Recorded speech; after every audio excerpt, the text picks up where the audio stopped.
On 9/11, something inside me, the war drums beat. I was called to war. You can call it what you want to call it. But when the country that I love got attacked, and I didn't even know I felt this way about the country, didn't even know it. But when it happened, I was like a sophomore in high school, and they wheeled a TV in, and I seen the planes, and God, I just remember I'm gonna kill some people. Let me get a chance to kill some people. And I think the biggest thing that affected me, it gets me kind of emotional talking about it. But the thing that really got me about that day was these are Americans, they just killed a bunch of Americans. And I'm young, I'm like 16, and nobody's ever attacked us. We're the world superpowers, kind of like the golden years. Nobody's even thinking about this stuff. And then from all that way up there, you have Americans jumping from the heat. And yeah, God. And I seen that and I thought, yep, something in me just stirred. And so it's just easy choice for me.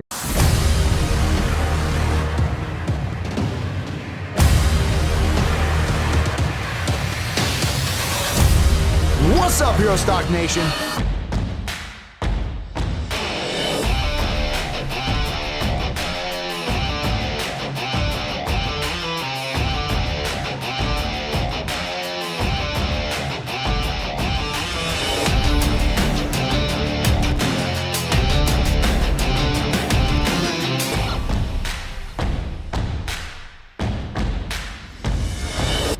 What's up, Hero Stock Nation?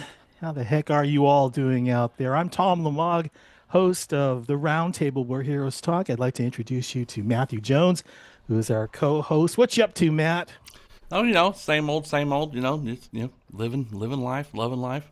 I want you to know that today's guest, who I'm really excited to be speaking with, some of our own Hero Stock Nation followers may know this guy because he's got his own podcast as well too. So joining us today is Marine Corps veteran and host of the Choices Not Chances podcast, Ryan Rogers. Ryan, how's it going, my friend? Hey, what's going on, guys? Good to see you. Good to be here. Yeah, man, it's finally great to have you on the program. I mean, I've been following you for the last couple of years and have watched some of the podcasts, and I thought, there's no way that this guy's going to show up on my podcast. But lo and behold, it was such a wonderful surprise to actually hear from you and responding, saying that you'd come on the program. I know you are a busy guy. I mean, I'm looking at, the number of podcasts that you produce, and it's quite frequent. You've also been a writer. And your job, of course, keeps you busy, and then of course you've got your family. But hey, just want to say welcome to the program. It's humbling to me anytime anybody wants to hear me say anything. So it's like I feel like I'm just a regular guy saying what I say, talking on experiences. And if there's something that I see, I say it, or something that I think, I say it to people. And it just turns out that some of the stuff I say resonates with a lot of other people. So I'm always humbled when somebody says, "Hey, come on." I always take the opportunity to just to do it. So I appreciate it. Well, I think it might have been because, I got the book, but here's the other thing. What's really cool too. It's like, I got it autographed. Wait, it's in Yeah, here yeah, somewhere. yeah. I think I've got it. Here it is. I got it autographed. It's like, I got to get a hold of this guy. Let me first give you the proper introduction. Ryan is the author of Lions of Marjah. The book gives readers a firsthand look at his leadership, at responsibility, and the brotherhood of Marines during combat operations in Afghanistan. Today, we'll talk about the path that shaped Ryan's life, from early influences and time in the Marine Corps to the experiences shared in Lions of Marjah and the work being done today to support veterans and to share their stories. I know there's a lot more to this, Ryan, but let's go ahead and kind of jump right into it. Let's start with maybe going back a little earlier to get to know a little bit of who you are before the Marine Corps entered the picture.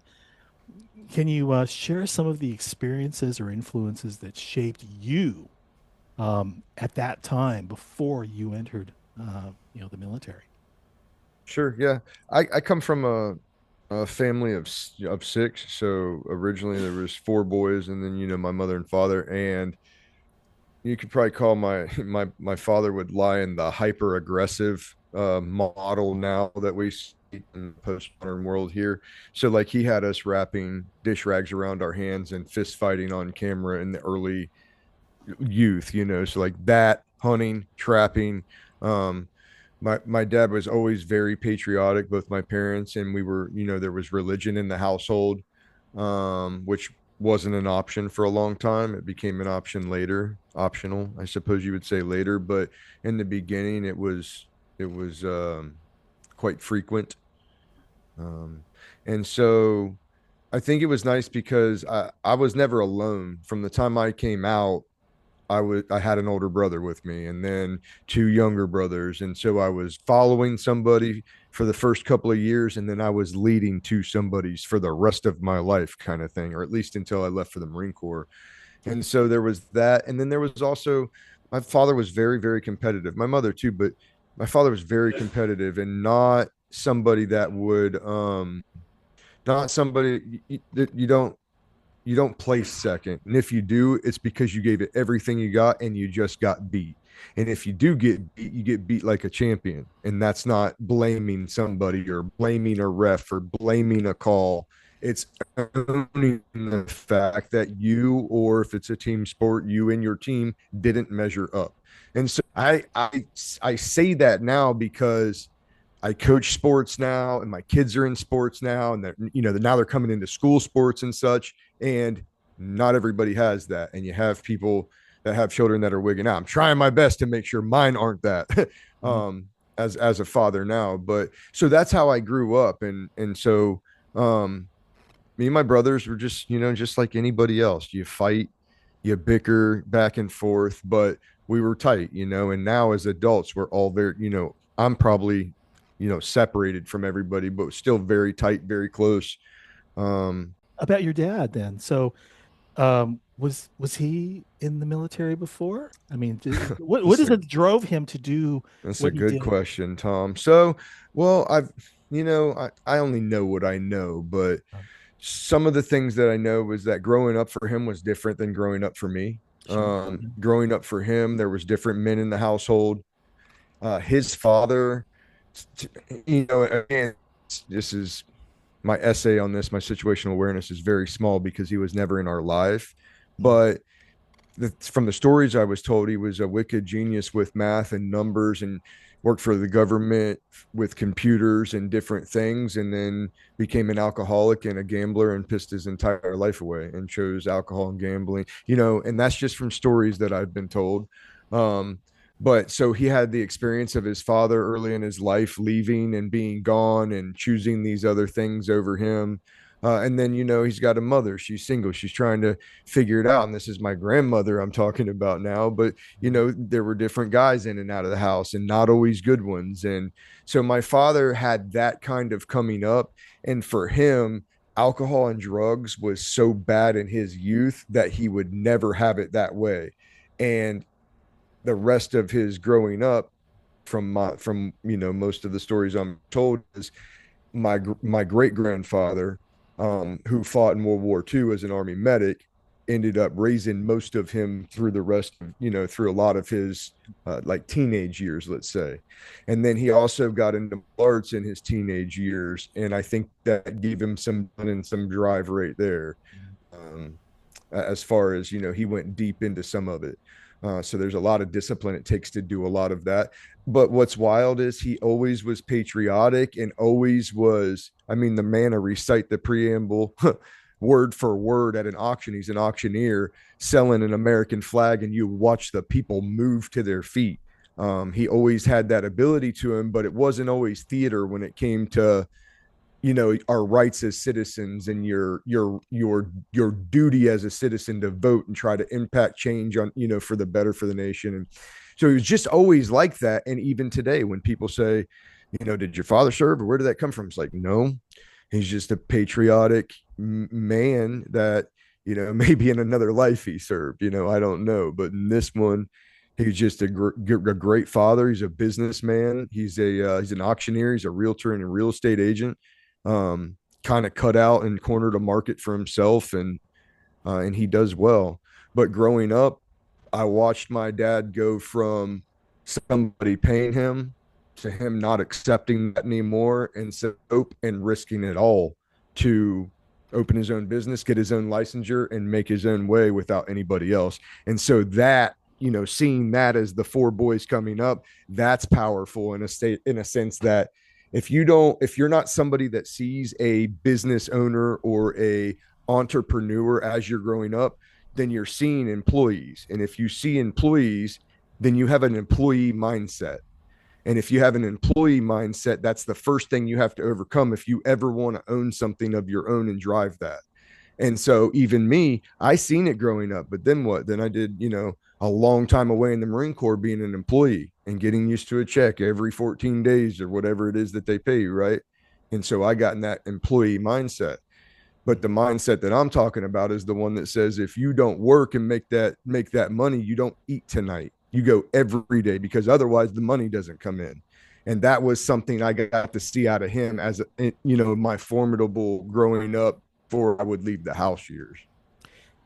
And since he Wow. wasn't in your life as much, well, as you describe right now, did you lean on the other members of your family, to help guide you along to fill that void?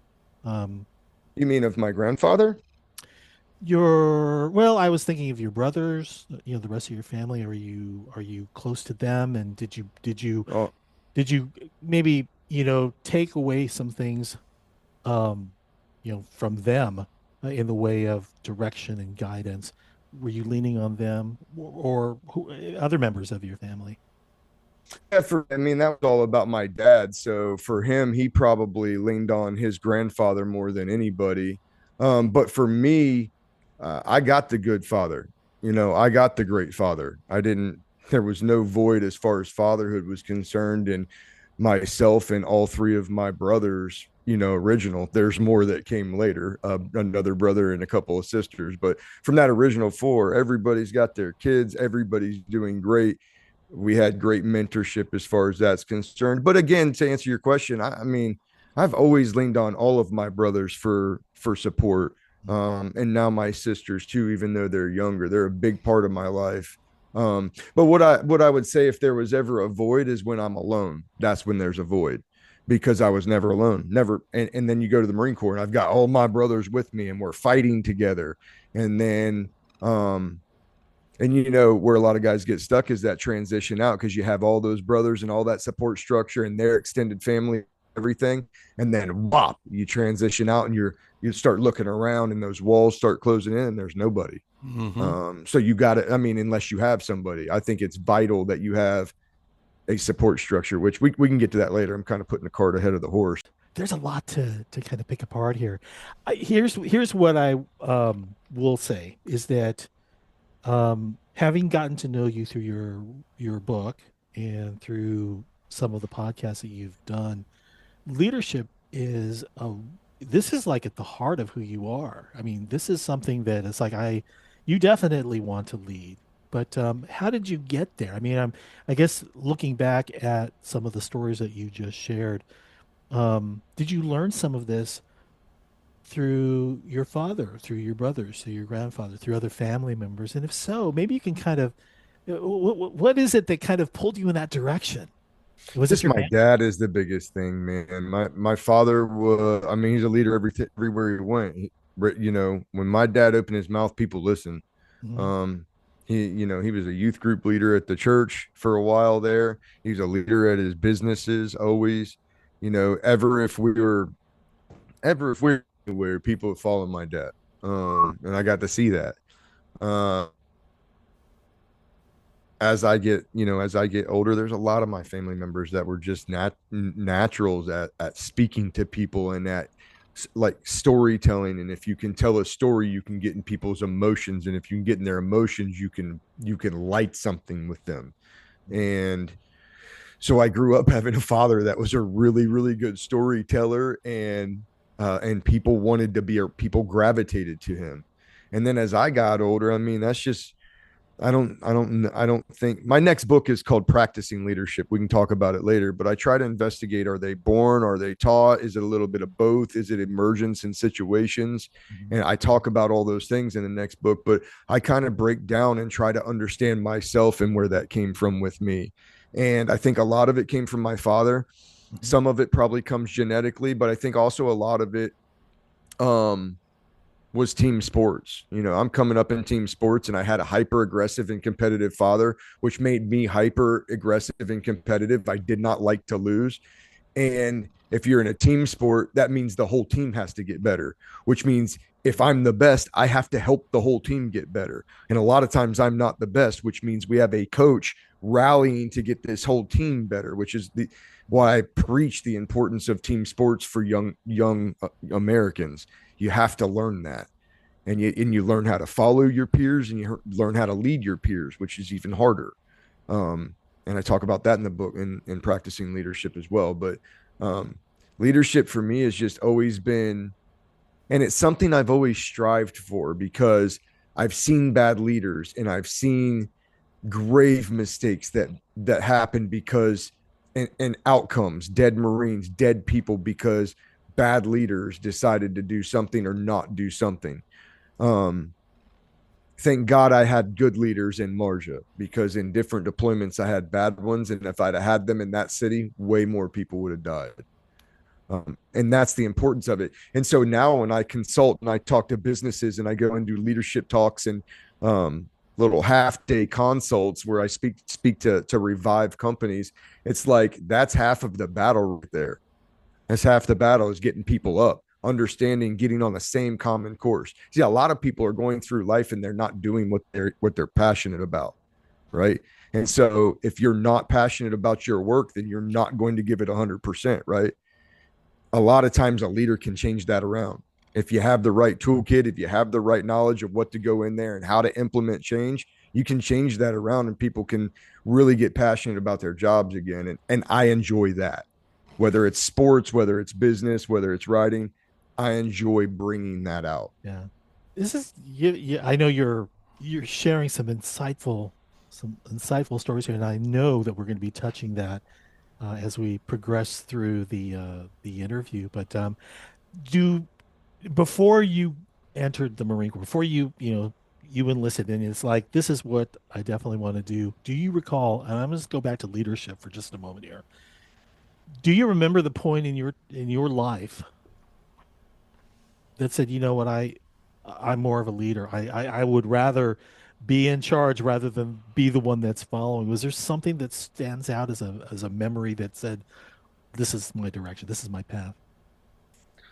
I think the earliest I've thought about this question, I think the earliest I can think about it is again something that involves my father, and it was high school baseball, but it was rec, so it's like pony league or something they called it in Ohio where I'm from, and like 15, 16-year-old ball, fast pitch ball, and I walked one batter, I walked the second batter, I walked the third batter. My focus was going. I didn't like this team.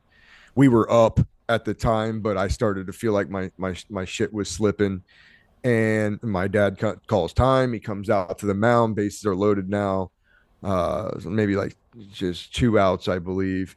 Yeah, it was two outs. He comes out and he just looks at me. He's like, "What are you gonna do? Are you gonna walk two runs in and lose the game? Or are you gonna strike them out?" Yeah. And so it was like that point in time is like, what do you want to do? Either you're gonna put the game on your back and I leave you here, or you're not and I pull you and we have someone come in and save the game. And I remember distinctly just thinking, he's doing this for, now I see that he was doing that for a reason. That was a resilience test. He didn't really care about that game as much as I did, but he cared about the lesson that he was putting on me. Like, you will reach down, you will find focus, and you will complete this task, or you won't, and you will feel it. Either way, you'll feel it. It's going to be a super high or a really super low, but you're going to learn from it, especially if it's a low.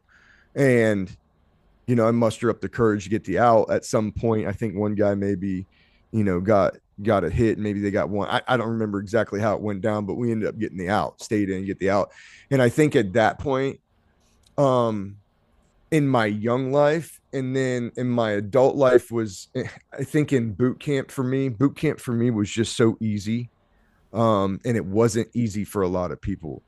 Mhm. But I didn't grow up like a lot of people either. So there was like heavy discipline inside my home and corporal punishment inside my home. Mhm. Um, which at the time wasn't really frowned upon as though it might be today if somebody was to do it. But yeah, so in my house, yelled at, yeah, my dad gonna yell at me, and then he's gonna beat me with a belt though, a good 3 or 4 swats for being stupid. So going to boot camp and like, okay, yeah, so you yelled at me. Well, some kids were never yelled at, and I was just not that person. So it was like that psychological part just didn't do what maybe it did to other kids. Physically, I had to get in shape for sure, but I think I realized in boot camp that I didn't struggle as much with some of the mental things that others struggled with. And I was made a squad leader in my boot camp platoon from the very beginning. And I was the only one that remained that the entire way through. And then I ended up getting a distinguished graduate and got meritoriously promoted for that in boot camp. And it was like, yep, if this is naturally going to come to me, then I'm just going to hit the fucking gas because that's what I came here for. Yeah. Yeah, so You know, as we transition into the next topic, which is basically choosing the Marine Corps, I can see why, but maybe you can kind of give us some insight as to why the Marine Corps as opposed to that's the other it's branches of easy. service. Yeah. On 9/11, something inside me, the war drums beat. I was called to war. You can call it what you want to call it. But when the country that I love got attacked, and I didn't even know I felt this way about the country, didn't even know it. But when it happened, I was like a sophomore in high school, and they wheeled a TV in, and I seen, the planes, and God, I just remember I'm gonna kill some people. Let me get a chance to kill some people. And I think the biggest thing that affected me, it gets me kind of emotional talking about it. But the thing that really got me about that day was these are Americans, they just killed a bunch of Americans. And I'm young, I'm like 16, and nobody's ever attacked us. We're the world superpower. It's kind of like the golden years. Nobody's even thinking about this stuff. And then from all that way up there, you have Americans jumping from the heat. And yeah, God. And I seen that and I thought, yep, something in me just stirred. And so it's just easy choice for me. It's like, who's the first ones that are going to get to go? And I'm watching it in high definition on television, shock and awe campaigns in Iraq and the Tor Bor Mountains getting carpet bombed by B-2s. And I'm like, yep. And then it's like, I think you start to wonder, like, is this going to continue long enough for me to get there? Like everybody in my generation in 2004 was scared to death they wouldn't make it. I went through boot camp and then got orders to fast company. So I had to go 2 years before I went to the fleet.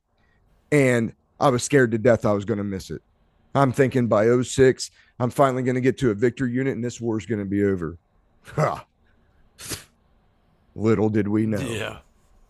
Little did we know it'd worked through my entire career. So we didn't miss it, which is a good thing. But yeah, I think 9/11 called me, and the quickest, most lethal force that I could get into that was going to go first would be the Marine Corps and the dress blues. And just the lore. Nobody fought in a war since my grandfather in World War II, and he was an army medic.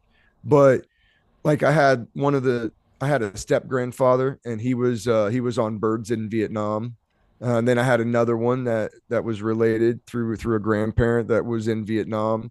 And I never heard any stories, and nobody ever talked about it. And everybody always said, don't ask those questions. Don't talk about politics, religion, and war. And that's what the world tears itself apart because nobody talks about it. Yeah. So I decided that I'm going to talk about the 3 things that everybody said don't talk about, because when they said that, we got here after a period of time. Mhm. So maybe we could talk about it. Maybe we could normalize some of the emotions and rationalize that, like as Marines or service members in general, you don't get to choose. You signed a piece of paper that says you don't choose. You get on a bird and you go and you do your job. And there's nothing political that you should be thinking about until afterwards. Afterwards, if you want to think politically, cool. After you're not signing that, that blank check, cool. But if you get political before that, you're going to find that hinders you a bit.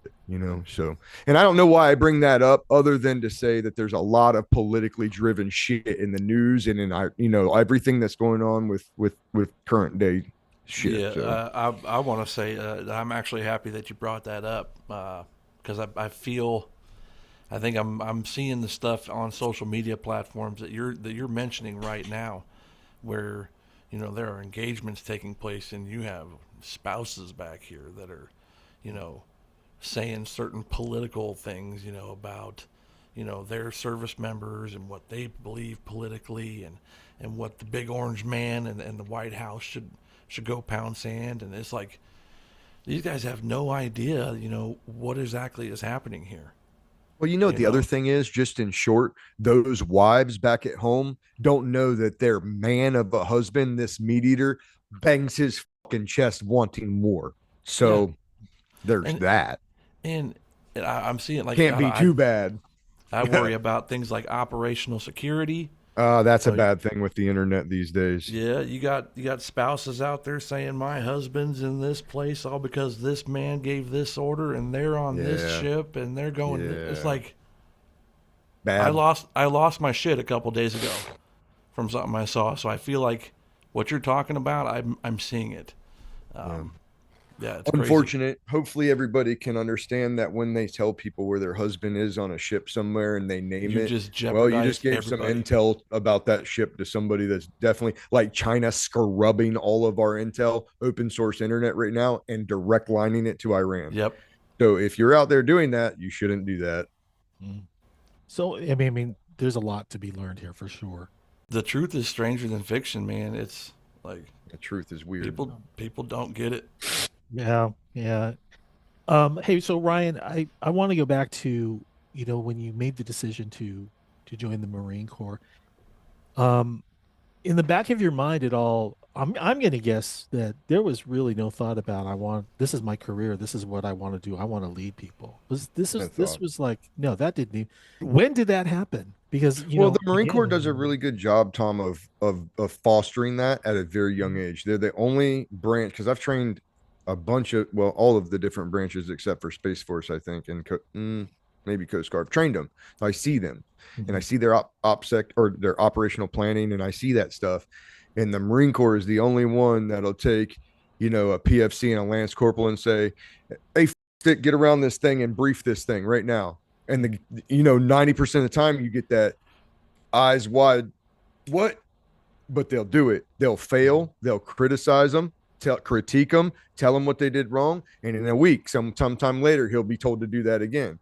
Well, if you're doing that from the very beginning of your career, by the time 4 or 5 years down the road, you pick up NCO, now you're responsible to brief those things. It's not really a big deal. You know what I mean? You've been doing this now for multiple years. And in some cases, like I took over my first squad as a Lance Corporal.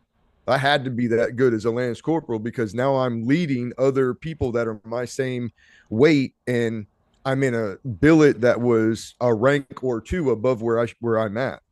And so that was a short period of time. But in Iraq, when Iraq was popping off, there was a lot of people dying and a lot of people getting out when they first got home. So you had people having to take billets up like this to go back over. So But I'm curious about if leadership is impressed upon you really as the you I guess the younger crowd that comes in. mhm, Um, how does that look? I mean, are there more senior people who are providing guidance and leadership? How for is sure. how is that done? For sure. And I think it's better now. I'm going to say that outright from the start here than it was 20 years ago, when I went in. I went in on the heels of the first guys that were invading, and it was peacetime Marine Corps before that. A lot of hazing, not a whole lot of mentorship, just a lot of mess around and f with people. Was kind of unfortunately going on in large. When people start dying, there's not a whole lot of time for people to mess with them. So real quick, it became, not boot lovers and not holding their hands, but like, hey, you need to know this, so pay attention. There's no time for you to mess around. This is what we're doing. This is how to brief it. This is where you start. Know that. And Yeah, then it's you kind of like either know it or you don't in 4 days when I tell you to brief it. it's Right. kind of like the impact of that training has shifted dramatically. It's like, hey, we're feeling the impact by the people we lose right now. Yeah. Yep. So, all games aside, it's time to get your war face on, because we Yep. need it. Is this type of training consistent across the board, or Yes. is With this everything. Well, yes, with everything.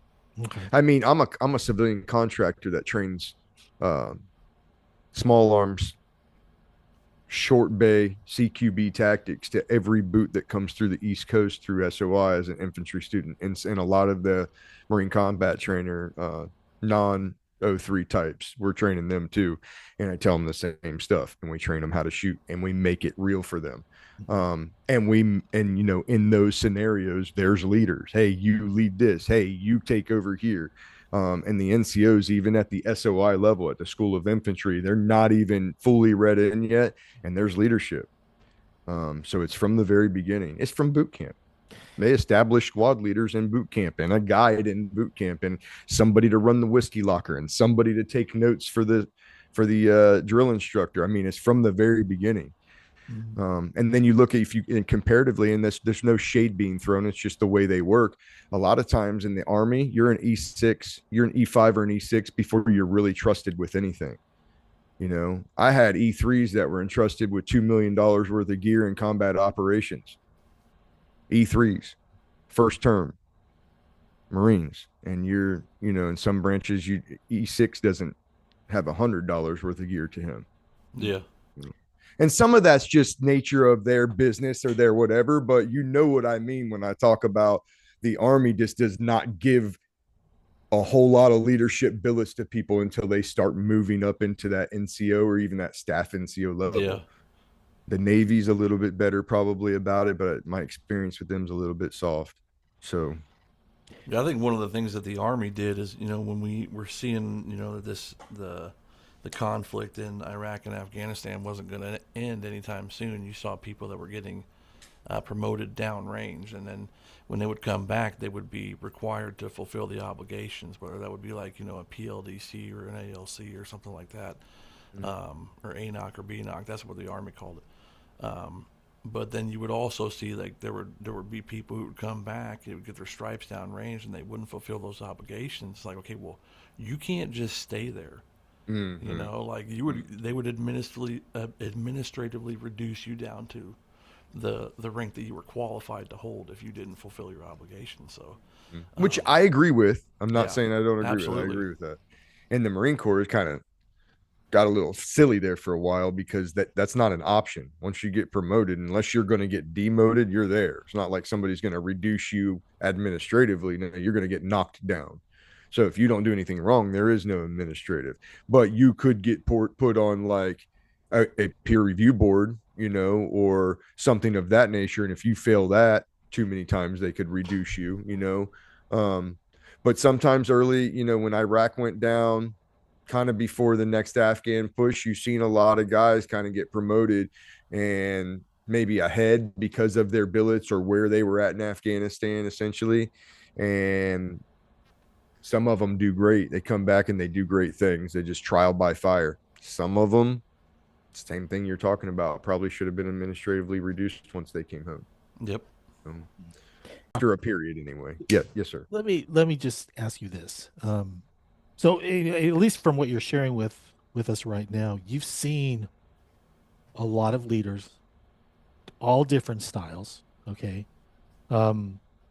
some good leaders and some not so good leaders. Would that be a true statement? Sure. Anything come to mind as to something memorable, as to something that still sticks with you from one of those leaders that left an impression? Good ones or bad ones? We'll start with good. And Start with good. Yeah. It's hard because I've gotten so much good advice and I've had so many good leaders, so I don't want to knock on anybody, but um I think I mean the person I talk about a lot is Gordon Emanuel. He was the first lieutenant and he was my platoon commander during the Marjah invasion. And I just learned a lot by watching him. Um, very base, very humble, very stoic by nature. And it was my introduction to stoicism, is just watching E-Man. And so he had a great deal of impact upon me as far as a leader goes. Um, every one of my brothers have impacted me, as much as, if not more than my father, because they're all phenomenal leaders, like far better than what I am in my life. They just do it. They all just crush life. Um, and so, man, I spoiled. I had good leaders around me my entire life. Um, people to give me great advice, people I can call. I know when I was trying to get my interpreter out of Afghanistan during the fall of Kabul, I got really lucky and got networked through to Fox News, and I was going to be on Fox at like 5 a.m. And Gordon Emanuel, my father, two of my brothers, and one other confidant stayed up all night with me as I practiced and I whiteboarded and I wanted to get it right and I couldn't f it up. So I had shit all over my studio in the back where you can't see it about don't make any declarative statements you don't know that are exactly true. Don't this, do this, all my talking points. And it went great. But it was those people that I could call and say, I need you to help me. And they all just helped me. So I'm just really lucky. I think a lot of it comes down to network, and that I have been really lucky to have super cool people and super good leaders around me to learn from. That's fortunate, So because yeah. sometimes that is a talent that is hard to find. And not everyone is always available to to be so giving of that. That's why I say I'm lucky, because they always answer and help me no matter what. What about some of the well, maybe you could just recall maybe one of the, I don't know, bad, I Kind suppose, of one of the examples of WTF moments. Yeah, I got a great one. I got a great one. It was another lieutenant. This was a second lieutenant in Iraq. His name's Jason Mangone. Shout out. And he was kind of like the epitome of a bad Marine leader, from, being nasty to biting his nails during op briefs to um, like openly telling the Marines that he did this only as a stepping stone to a Fortune 500 company, like things of that nature. And so I'm on a combat patrol, and he's riding, along, which means he's not in tactical command unless he like has to be, I suppose. And we're crossing this open step, and it was a pretty pacified area in Karabala, which is over by the Syrian border. And this is like '07, after they just got completely smashed by Steel Fist and Iron Curtain that went through there, the year and a half before. And so they had kind of learned what not to do. And so we were patrolling. Well, there was this really troubled building at the end of the soccer field that was 3 stories high, and it had like a parapet of bricks, and it had like a V cut out of them, right? And it's just naturally looks like, and it probably was previously a firing position. But as we're coming across that opening, Mangone's like riding next to me, and we're rolling. We're on foot. I keep saying riding, but that's just the way I talk. We're on patrol, and I seen that. So when I seen that, I'm throwing up my RCO to kind of get a bid on it to make sure it wasn't a weapon, because I seen something dark leaning against the bricks through that notch. Turns out it was just a broom handle. But when I put my weapon up to check it, the lieutenant like slapped my weapon down and was like, "What the fuck are you doing? There's school kids in this field right now." And there was, and I had to have like an NCO to lieutenant meeting with him about that situation, about don't ever fucking touch my weapon again ever, sir. Yeah. Because he never seen a Marine get killed. He never heard a real good story from a roommate that doesn't have a roommate anymore. And so he didn't understand the reality of war. And so thank God he was on that mission instead of the next one that I was on, because he would have got people killed, hands down. Yeah. There comes a point where we become aspiring leaders, and we finally get the opportunity to get out there and lead. we leave the textbook and now it becomes the real deal. And that I think that's really it's really mentioned in detail in your book. I would like to ask you, when that happened, when you were finally put into that position in leadership, was there a point in your career where you realized that other Marines were looking to you for that leadership? Well, again, it's just from the beginning. Guys, I mean, from the beginning, you're following great ones and you're leading good ones. I mean, that's how it goes. And I was fortunate to learn from great ones. And the Marine Corps kind of works like you're going to get a bunch of boots, and out of a bunch of those boots, you're going to really take three of them under your wing. You're going to pick the best three because they're the ones that are going to be the team leaders next deployment with your guys. And so you always take a little heart to that because those are your guys that are all going to go under their command. They're all your guys. So it behooves you to make sure all of them are great. And oh, by the way, if you don't rip out and something happens and they're your guys, you want them to be great, right? And so the leadership thing is never ending from beginning to end if you do it right. And so now there was never a moment I didn't think about leading, if that makes sense. From the time I came in, it was I want his job. I want his job. I'm going to have his job. Mhm. Not because it was personal, but because I was going to challenge myself to be better than them. And you knew what you're getting yourself into. I mean, you would be responsible for others, right? You had to be the one to make the decisions. You were fully aware that I accept these responsibilities and I'm going for it. The best way I can explain it is if you've ever watched college football, especially last year when that quarterback took it into his own hands in the NCAA championship and said, it's on me, and he runs it. If you're not like that, you're not like me. We're different. And so for me, yeah, put it on me because I know the work that I do. I know the work that I will put in. And maybe others will too, but I know what I will do. I know that I will lead these dudes. I know that I can. So, It's like saying if the only thing that you can control really is yourself, then you're going to be in total control and you're determined and like I'm not going to ask for things. I'm going to go out with a mindset to take it and be it. yeah, live it. And you know what? If somebody didn't give it to me, that's fine. I'll be the best number two that you have. I'll be humble enough to say, if you're better than me, I'll notice. It won't be politics here. You're better, and I'll watch you, and I'll do what I need to do to get better. And I don't know, it worked out for me. Again, this is a lot of this is that I got really lucky. Time that I came in, people that were in charge, a lot of that has something to do with it. And then I got lucky with who I had as parents. I mean, a lot of people don't get lucky like that. Yeah. I'm going to ask you a total civilian question here. Okay. So, Sure. in my life, in my business, I had to deal with a lot of people, a lot of personalities, not always aligned with, my thought as a leader. And I had to kind of shape them and bend them and get them to, kind of fall in line. And Sure. it wasn't easy.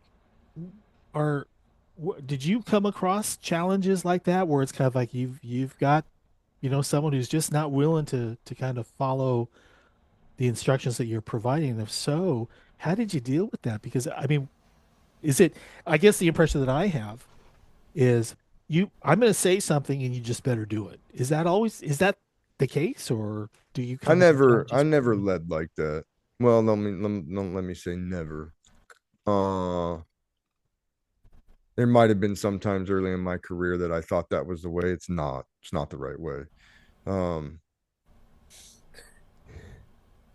Guys are going to respect your rank because it's your rank, but it doesn't mean they'll respect you as a man. And it's so much better if they respect you as a man. The way I led was I took ownership of that squad. That is my squad. That is my squad of siblings or children. And not like, oh, come here, come to daddy. Not like that. But like you are an extension of me. They are my weapon. They are my primary weapon. And when one of them goes down, I have less of a weapon. And if I looked at them like family, then I knew that I could give them every passionate ounce of my being when times got rough. And so that's what I chose. They are my family. They're the only ones there with me that are on my team. Um, and so, um, Gosh, I kind of lost my train of thought. Yeah, that's how I led them. So it wasn't like there were other ways. In my book, I speak about other ways of leadership. In this next book, I speak about, the team as a tool, which I learned, from one of my boys, Herbie, because he is a machine gun section and squad and then section leader, and later after that, and he the way that works is different because he might have a whole section, so he has multiple gun teams. And so if I'm the main effort and I need two gun teams, he's going to issue me two gun teams. Well, he's still then got the other teams that he's got to orchestrate for somebody else or attach to or whatever. So you almost look at that as a tool. Like, I got to get this tool over here and that tool over there. And then in the business world, I think that works great, especially for large businesses. You have a large business, you don't even, as a CEO or a COO, you don't even know faces and names completely because of how large your business is. Well, then it's a team as a tool. I have that regional leader in that region, and then that regional leader has four managers in their respective districts of that region, and they're all tools to him. And he can replace those tools if those tools don't perform correctly. And that's necessary, because if he was best friends with all of them and all of them's wives ate dinner together and all of that, it'd be more like an ownership. And then it's like, it hurts more when you got to go, hey, man, unfortunately, yeah, like, we can still be friends and do dinner, but you're losing your career, tomorrow because you just didn't that's Yeah. harder that way. So in some situations, it makes sense. For me, being with the squad every day, in the gut with the squad, that's, yeah, I just did it. I took ownership, that family style ownership. Which leads us into really where I want to take us next, and that's really creating the trust within your unit, really amongst those you are leading.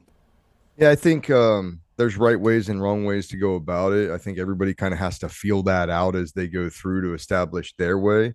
Mhm. For me, there's not a one size fits all tool for leadership, especially the more people you're leading. I mean, gosh, personalities. You just talked about having personalities that you vibe with, and some that you don't maybe vibe with or align with, and you still have to deal with them. Well, gosh, being in the Marine Corps is a lot the same way. I got 15 guys all looking at me, as their leader, as leadership. And, two of them are getting a divorce. One of them hasn't seen his kids in a while. One of them's in a weird toxic relationship with one of the strippers at the Driftwood, and two of them are overweight and battling the scale. And then you got to deal with that. And those people don't all deal with shit the same way. And so, like, as a Marine leader, any Marine leader, you got at least, a minor in psychology for sure, if you were any kind of a decent leader. And that's probably in the military wide. But yeah, that becomes difficult. And then, by the way, maybe like three or four of these guys are probably your peers that you were promoted ahead of. And then that's a whole basket of tricks right there, because those are the guys that maybe feel like they should be there. And they lost out, or they don't want to listen to you because, hell, you guys went to boot camp together. You'll run into that sometimes as a leader, and that's difficult. Um, yeah. So How did do you that get answer? prepared for something like that? I mean, you You live it. obviously You have live to. it. I It- fucked it up in the You're beginning. That's why I talking, wrote a book about it. and you, yeah. I fucked it up, and I was the asshole. I was the ankle biter. In the Mhm. Marine Corps, your NCOs that are team leaders, generally you want them just to be wide open, Uh-huh. just in the boots' face, getting them to understand that this isn't a game, and just all the time. Mhm. And I never was a team leader in the fleet. I never was a team leader in Fast Company. I went to Fast Company. We did a couple of ops. I did really good. I had a great team leader that I was neck and neck with, and I filled in as the A slash if he couldn't be at something. But then I came into 3-2 in the Victor units and took a squad over as a Lance Corporal in 3-2 Lima Company. And then I got promoted to corporal shortly following that. And now I'm a squad leader, though. So I never had that bulldog phase. And that's the phase my mind was in. I'm just going to be a bulldog. And I had to realize real quick that all these guys just went to Iraq and I didn't. So there was animosity that I was even in the leadership position. But I was pretty good. I could lead, I could make guys kind of understand that I had to break it down to, hey, I'm not here to change anything. I'm here to learn from you. You've been to a place I haven't been, but I'm going to facilitate the squad the way I see fit. And after um I don't know, probably a couple of months into the workup, I think I showed that I was in the right position. There was one guy specifically, we're great friends now. He's about to retire as a sergeant major, but me and him had a couple tussles over it. He thought he was getting the squad in the beginning, then I took it. And then throughout the deployment, we had a tussle or two. And now, afterwards we were great friends. And so shout Yeah. out, you know who you are. Yeah, you But just yeah, so figuring shit out. yeah, Just man, I had figuring to shit figure out. shit out. I had to figure shit out, and had to get reality checked and humbled by other people and senior people to me to say, "What the fuck are you doing? Like, where'd you learn this? You know what I mean? This ain't the way." And that's what the book "Practicing Leadership's" about. It's specifically about that stuff, things that I messed up that other people, if you read it, you don't have to mess this up. This is a little cheat code for you. Don't do these things. Leadership from Ryan Yeah, 101. yeah. Don't do this. Yeah, yeah. Lessons learned. So speaking of books, we talked a couple of days ago or so, just to say, you know what, I would love for you to read some excerpts from your Lions of Marjah, your memoir. Sure. Maybe you can maybe just read something from the book itself. Anything you like that you think that whether it's stuff that we've already covered that you've Okay. talked about, or just something that is in the book that sticks with you that is very memorable and worth sharing. Okay. So these aren't my words. This is Seneca. And he says, good people do what they find honorable to do, even if it requires hard work. They'll even do it if it causes them injury. They'll even do that if it brings them danger. Again, they won't do what they find base, even if it brings them wealth, pleasure, or power. Nothing will deter them from what is honorable, and nothing will lure them to what is base. And that's the kind of opening of the book, because I find, Marines do what is honorable and nobody knows why, other than that they had a calling inside their gut to go do something like that. Mhm. And a lot of the times, off the backs of a 9/11 or some kind of, well orchestrated theater that the government puts in front of us. I'm just kidding. This first one is interesting because when I wrote about it, I thought about the commercial, the Marine Corps commercial where the Ospreys land and the Marines get out and they're running right at the sound of gunfire. We literally did that.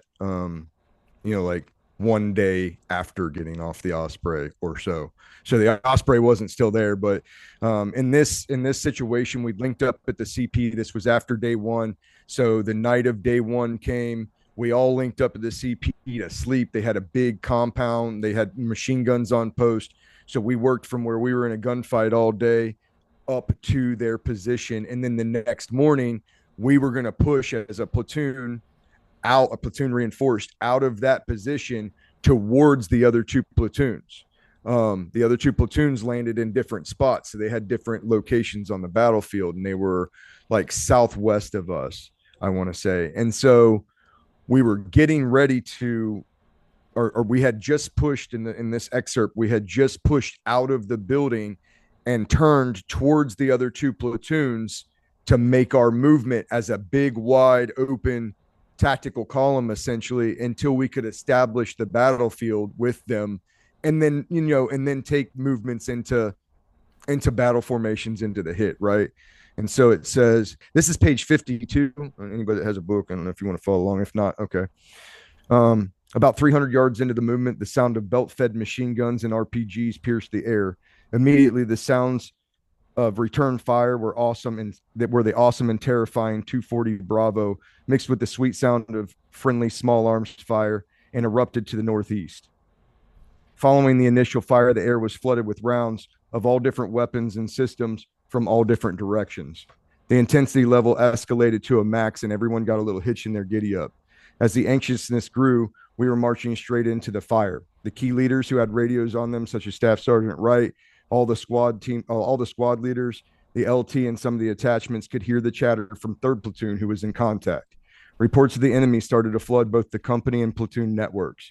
I remember consciously trying to stay calm while continuing the march for 3rd Platoon's location. The way I calmed myself down was to embrace the suck and put a smile on my face. In a situation like this, there's a million things going through your head that shouldn't be. There's indeed only a few things that you must focus on. First, I had to ensure that I took as much information in as possible on the move regarding the terrain, cover, enemy locations, friendly locations, etc. Secondly, I had to be very aware of my surroundings and the signals coming from the front of my own formation. I must first get my squad to the fight for my squad to be in the fight. Knowing that it would only be minutes before we would be able to see and have eyes on the fight and lend our assistance, I kept calm and signaled for my squad to pick up the pace. We were now on a slow jog as we broke northeast and moved through interconnected compounds to link up with 3rd Platoon. It reminded me of the movie Troy when Achilles and his men are about to storm the beach and take it to the enemy. We are lions about to write history on behalf of the greatest republic ever conceived. No, that's one. That's a vivid description. I mean, it takes me back to when I originally read your book, and it's been a little while. I had asked you the other day, how did you keep track of all of these experiences? I mean, you showed me, Well, a lot of them are fried into your brain, I think, but I showed you some of my journals that I kept too. Yeah. Yeah, I mean, you were documenting this quite frequently, I would imagine. I mean, to Yeah. come up with stories Anytime like there this. was a SIG event, anytime there was something significant that either brought me joy, happiness, exhilaration, Mhm. sadness, fear. There's a lot of fear in combat, and not like debilitating fear, but there's always thoughts of like, oh shit, this is gonna suck, and you know that death is amongst you or going to be. So there's always a bit of that. And anytime, one of the readings actually is straight out of the journal. It was my last one, but I can jump to it now if you'd like. Sure. Yeah. Um, but it's called the Marjah paradox. Hang on, let me find it. Okay. I mean, I guess what I also want to find out from you is Sure. as you make these entries um, into your journal itself, the feeling that you had while you were doing this. I mean, maybe you can describe that. I think so this long after everything, when Mhm. I read some of the stuff I wrote, when I watch some of the footage, because I had embedded reporters with us, so there's a lot of footage on gunfights and different things that I'll talk about, but it doesn't seem like me. So I know that my way of thinking when I was there was just so different than my way of thinking now. Not that I couldn't do it still, I could definitely still do it, but I'd probably be better at it now. Um, Unfortunately, I wish I would have been my best at the time when I was there, but I'd probably be a better gunfighter now than I was then because of maturity and practice and that kind of resolve, understanding a little bit more about human psychology. Um, yeah, but if you were to ask me that, and there was a famous interview when somebody said, what did you feel when you pulled the trigger? And the Marine said, I felt the fucking recoil. It gets that way. Mhm. Like there isn't much feelings about it when they're trying to kill you. Maybe other people, for me, there wasn't. It was like now that became a situation that we have to handle.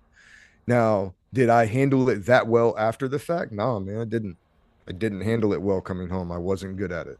But in the time, it was like, fuck them. Shouldn't have been there. Shouldn't have fucked with us. That was the general feeling about it. I mean, it really is in that moment. It's them or you, Yeah. Or your friends. or your Yeah. guys. Yeah. And you've established, a connection with your team that is so deeply connected that you think of their spouses, you think of their children, Sure. and when it comes to the point of like, well, I mean, I don't want my squad leader to be an asshole. I do, Hmm. because an asshole is going to get me home. Mm-hmm. Mm-hmm. I don't want Yeah. someone to be my friend. Be an Yeah. asshole, get me home. Get me right. Yeah. Be friends with me when we're right. Yeah. Yeah, I think that's the way I looked at it too, especially with my squad. And you get that really fast in a gunfight. A lot of people think that that brotherhood of warriors is something that everybody has. It's not. Most people don't know about it. Most guys don't get in situations that offer it. But if you've been in a situation, I've been asked the question like, how long did it take to establish that? It took a matter of hours in the opening day. Because if you said you had my back or my flank, then I watched you fucking kill people there. Yep, established. You are my brother now, or when you watch your other brothers bleed on a battlefield together. That establishes some trust and some ownership and some, validity in the situation that you guys are in then. And then you're locked into it for, most people don't go through sustained combat operations like a Fallujah or a Sengen or a Marjah. Those are pockets. And those fights, as awesome as it is for me to say that I was there, most people don't have that. Most Marines over 22 years never got that, not of their own wishes. And there's nothing bad about it. Thank God, right? Thank God there wasn't other big, huge, great big fights like that over the 20 years. But the brotherhood, yeah, have somebody protect you and really kill somebody to protect you. And then you're like, yep, that's my dude. Yep. Thanks for clarifying that, especially for our listeners who have not served, who are civilians, have no idea what really makes up a brotherhood and what you have to do to make that happen. Man, here we are 20 something years later. I got one of my homies here that was there with me, toting a machine gun and killing people behind me and beside me. It's a brotherhood for real. And I talked to these people, some of them moved back in the area so that we could be all closer together. It's real. Before I came down to this podcast, bud, I was finishing up a phone call with a fellow buddy of mine who I served with in Alaska. We shared about an hour and a half of just talking, kind of sharing, feelings and Oh yeah, talking about the past, man. I mean, you definitely don't stop bleeding just because you get out, but no, it's we had someone on the round table. His name was Thomas Walk, and he said that a lot of the stuff that happens outside of the military, when you get out in recovery, he says it's an inside job. Like you have to want to recover. What would you say to that? Would you say that that's fairly accurate, and you can see that you've done some of that too? yeah, man, you have to want it. I see a lot of guys and a lot of groups and a lot of counseling that are perfectly settled and fine with sitting in their garage for the next 18 to 20 years until they get sick and they pass away. And if that's you fought for that, that's your right. And if you want to do that, hey man, do that. To me, it's sad. The best years of your life, in my opinion, the best things you ever did should not be the Marine Corps. The Marine Corps should have been the foundation that gave you what you needed to go affect change in your community, to go make something better. If the best thing you could say was I was a Marine, and that's great. We were Marines, man, and that's honorable and it's awesome. But you have such a platform for life-changing things that you could help people with. And most guys get stuck and most guys don't want to change. And the biggest thing they could do if they wanted to better themselves is go do something with zero expectation of somebody giving you any fucking thing back. Go do something selfless again. Because guys find out that the best thing they ever did was give their self to this country, and they made a selfless act. And then when they got out, they start feeling weird. Like, what is this? It's like, well, you just spent 20 years giving everything for nothing. And now everything you do is about you. Go over there and help somebody. You have a perfect platform to do so. And so that's just a little tangent I shouldn't have fucking got on probably. But if you don't want to recover, you're not going to recover, simply put. If you want to recover, there are so many outlets right now that Vietnam didn't have, and World War II didn't have, and Korea didn't have, and World War I didn't have, and nobody had. And now you got the VA doing ibogaine and ayahuasca studies and finding great things with those therapeutics that are new, but guys are saying it absolutely is, rewiring the neuroplasticity in their brains and getting out of from under a lot of this shade that guys are in. If you want to recover, right now is the time to do it. It's right now is the best time to be alive as a human ever. As dark as some shit seems, that's real. Medicine is best. The therapies, they're better. And they're opening up to service members. So it's like, but if you don't want to, well, it's like if you don't want to quit smoking, if you don't want to quit using nicotine, you're never going to quit. You're never going to take it serious. Yeah. I'm gonna quit right after this pack. Yeah. You brought up ayahuasca, and I remember the guest that you had on your program, and he went pretty in depth about, his experiences, and I thought, wow, this is pretty remarkable. So the guests that you had on and others that you have had on to talk about ways that they can go ahead and address some of their issues. you guys have got to tune into Ryan's his program. Yeah, check it out. That was a good episode. It was kind of informative because I haven't done those. Yeah. I haven't done those therapeutics. I've done some. I ain't done those. And so it was enlightening to hear, and he was really, really fresh off of it, if you couldn't tell. I think I wrote to you after I saw. It's like, this is remarkable. This is yeah, I would never have expected to hear something like that. It was wild, yeah. But I think, hey, man, I'm not a one size fits all. If you need therapeutics such as that to kind of get a reset and make your life back to where you can be a great father and a great husband and a great employee, then hey, man, I'm more power to you as far as I'm concerned. I would say caution.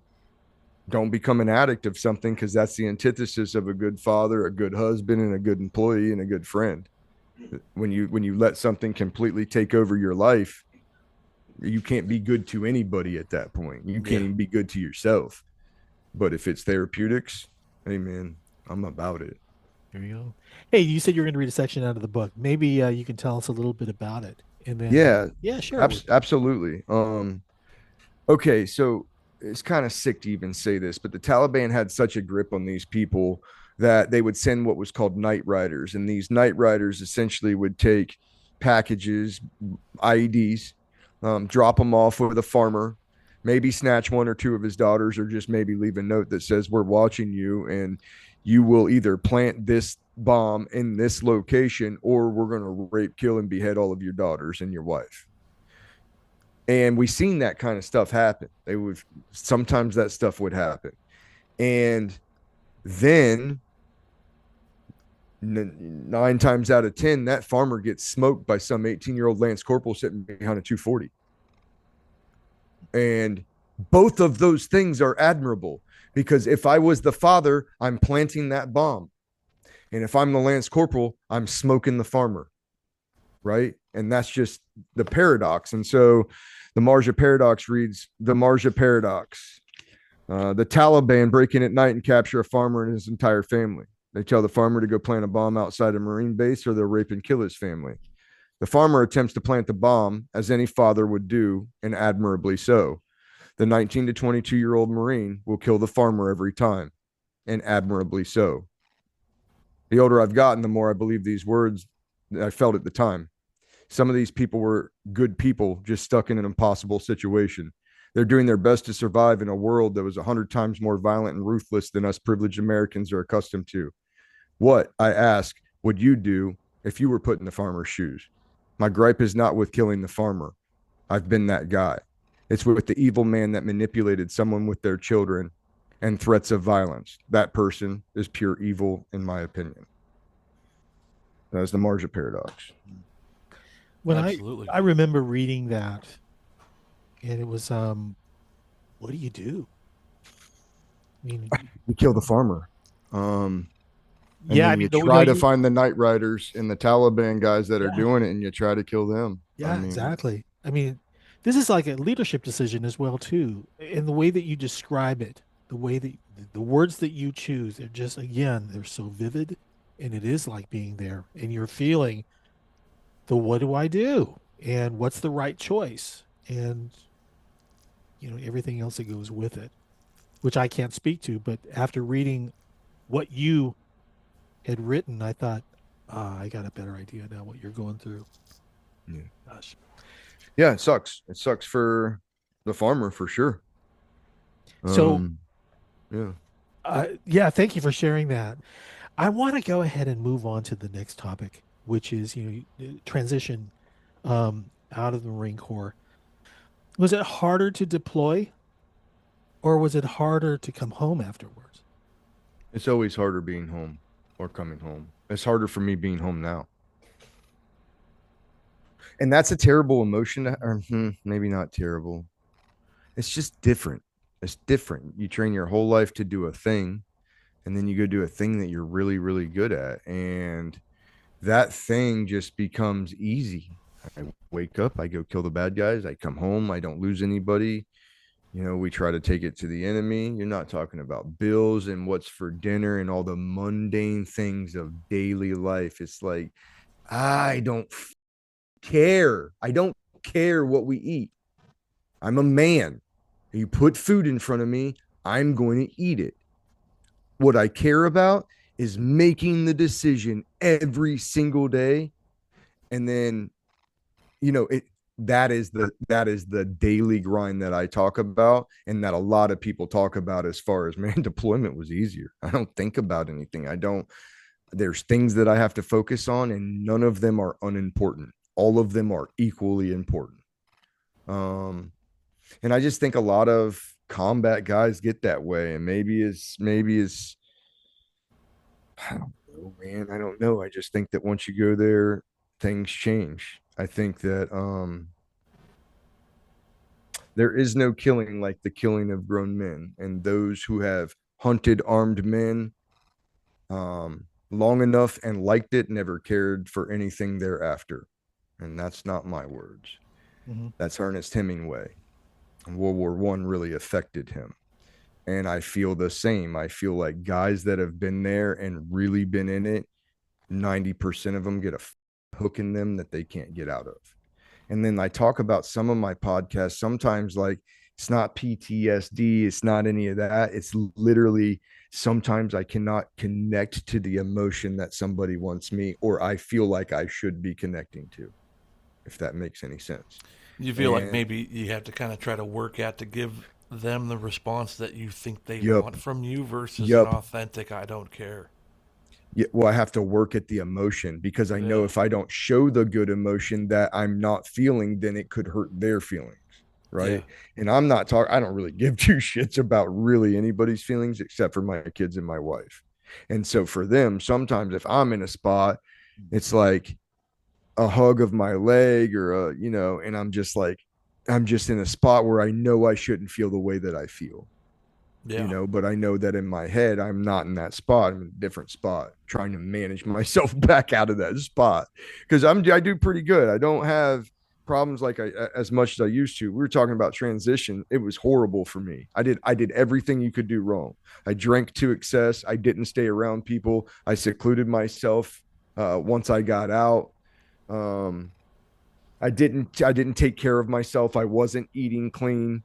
I wouldn't go to the doctor for things. I was having like this tick, which turns out it was seizures, and it just kept getting worse and worse until I started having grand mal seizures. And all that was from being blown up. And they told me I would have issues when they retired me for it. Didn't believe them. And now I got to take two pills a day to not have seizures in my sleep every night.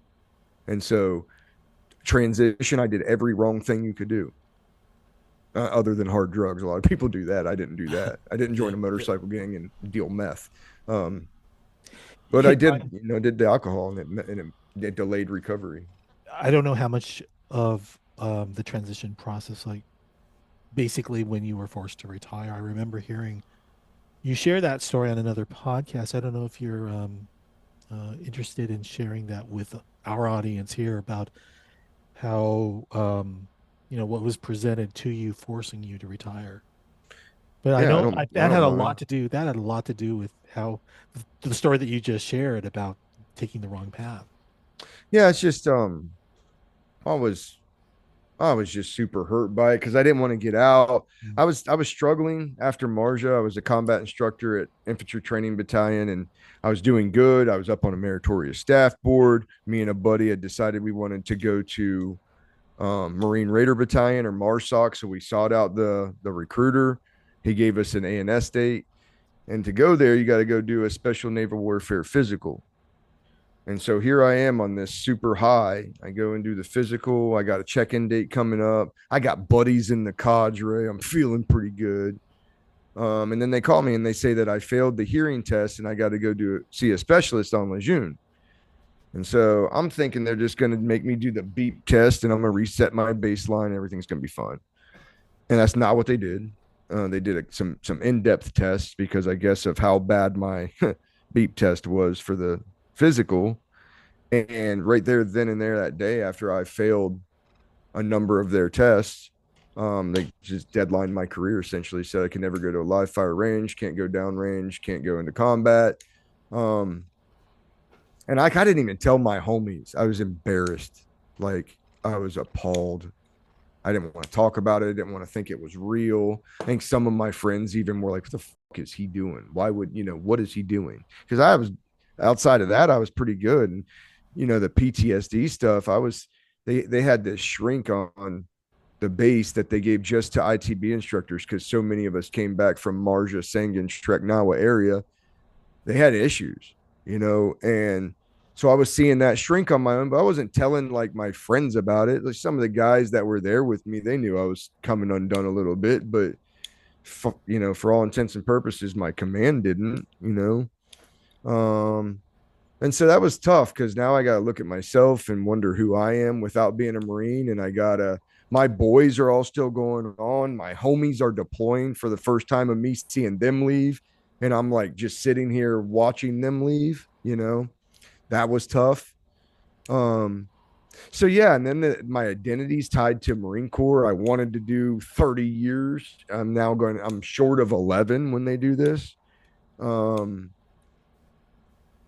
Yeah, it just sucked. It just sucked all the way around the board. Was it proper? Yeah. Because let's say I went to A&S, let's say I got selected in the very next year, Joey Patrico, who I went with, who would have been in my selection class. Well, he did get selected and he was on a team in Somalia hunting pirates and he got fucking blown up and had some IED action. But let's just pretend I was with him and then I went into a grand mal seizure. That's a whole team took out of the fight to evac me now. So once I started having those seizures, it was almost a relief to my brain. Even though I was having seizures, it was like, okay, I would have definitely been forced out now. Yeah. You know what I mean? They wouldn't have played this game, and at least I didn't get somebody hurt staying too long. So that's kind of where I got after that. But yeah, it's TBI, is a brain injury, and you could probably say a little bit of PTS symptoms, post-traumatic symptoms, growth, I call it, not a disorder, but you're going to have some issues when you watch your friends die, man. You're going to have some issues sometimes when you kill people, probably. Whether you're in a drone or whether you're on foot, people tend to have issues with it. We're not wielding swords and killing each other at close range every day anymore, or, even often. So yeah, I don't think it's not something people deal with generally. Okay.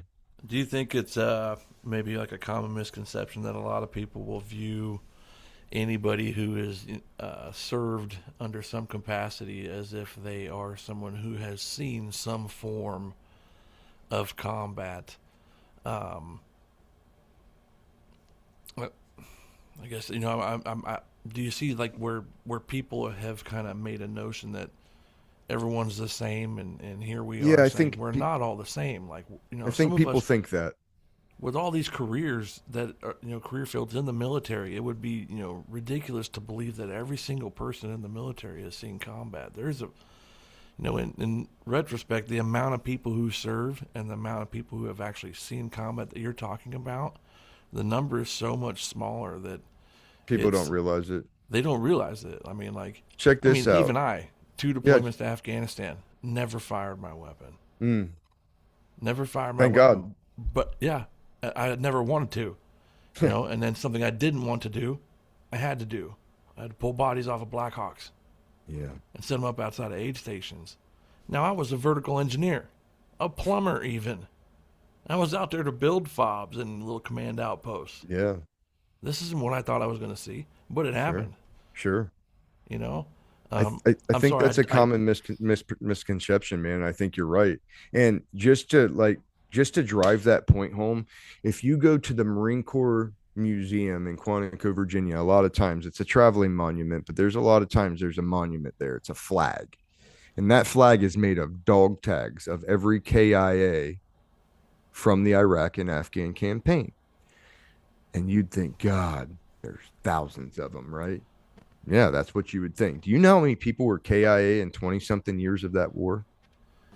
There's like just over 2,000 dog tags that comprise that from the Marine Corps.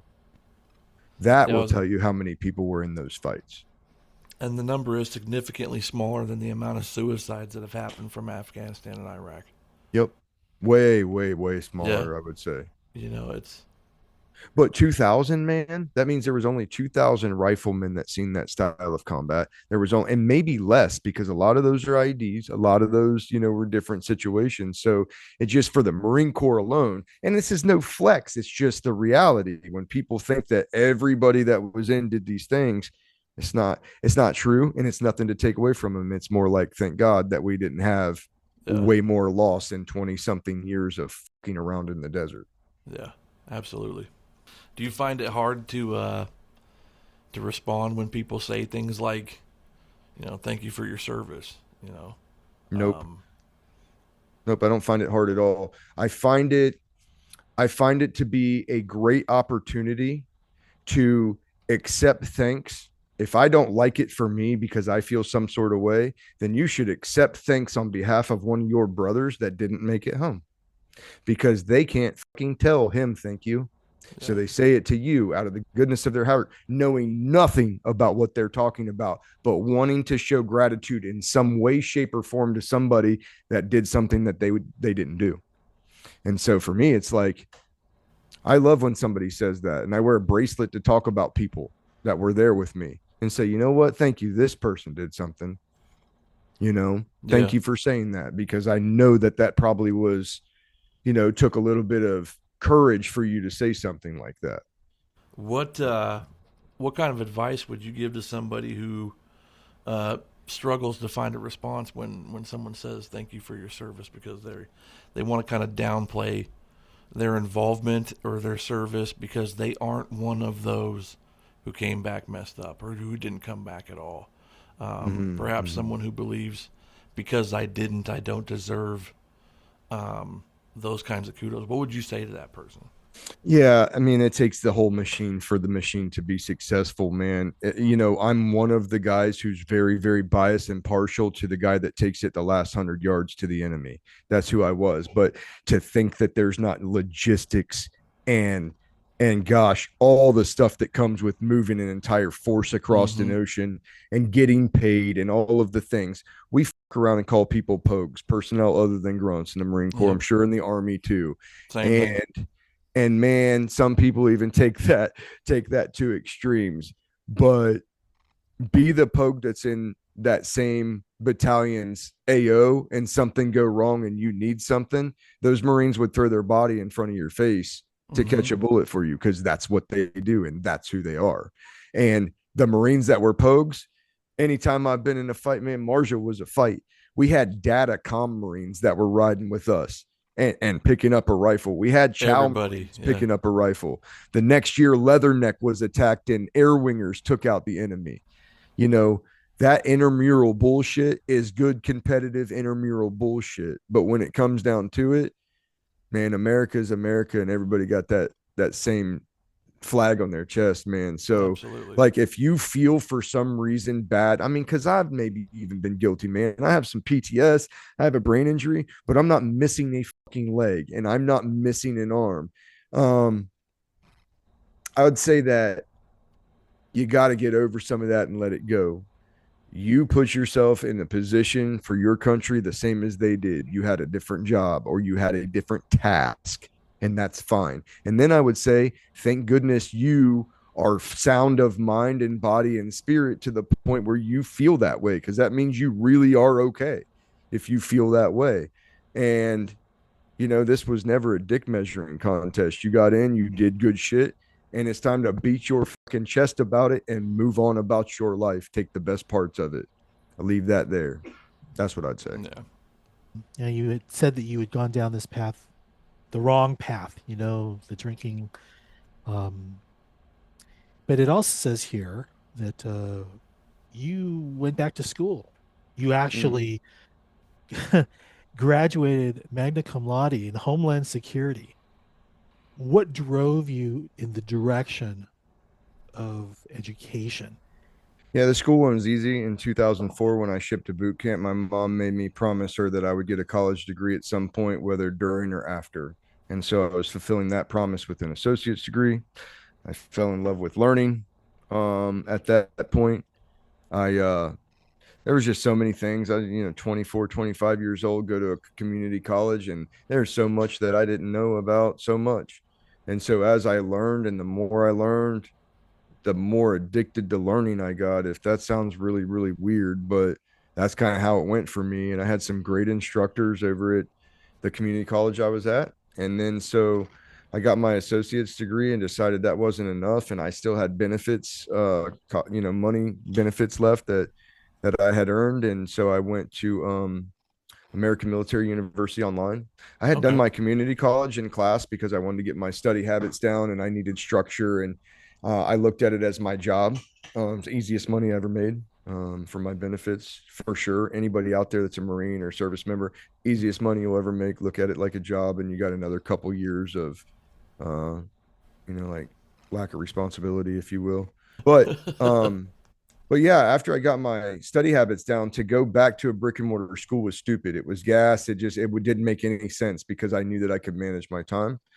And so I enrolled with AMU, and Homeland Security seemed to be down the line of, my life, and I could study terrorism that way and, really start to get into the back end networks of the people that I fought for so long. And so I did that, and I really enjoyed that learning. The thing I didn't enjoy about it was that every single class had soft undertones of it's okay to take U.S. Citizens' rights away if the FBI says so, if the NSA says so, if the CIA says so. And I say that's not okay. And so I would never work for any of those companies until any of that changed. Not that they would want me to anyway. But it bothered me, the undertones of so much of that, especially seeing now all the laws that were broke, all the things that were done with the FBI and upper echelons of that under the previous administrations. And it's like, yeah, that's exactly what their undertones are for in their graduate students. So it's called classical conditioning, if you will.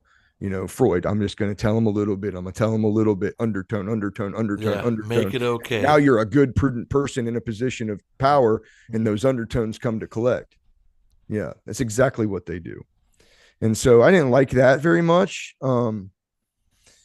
And because prior to that, I really had given the CIA, like, kind of was on my mind if that could be a thing, especially if I could get right with the seizures. I didn't know if that would, ever be a thing, but it was something I was interested in.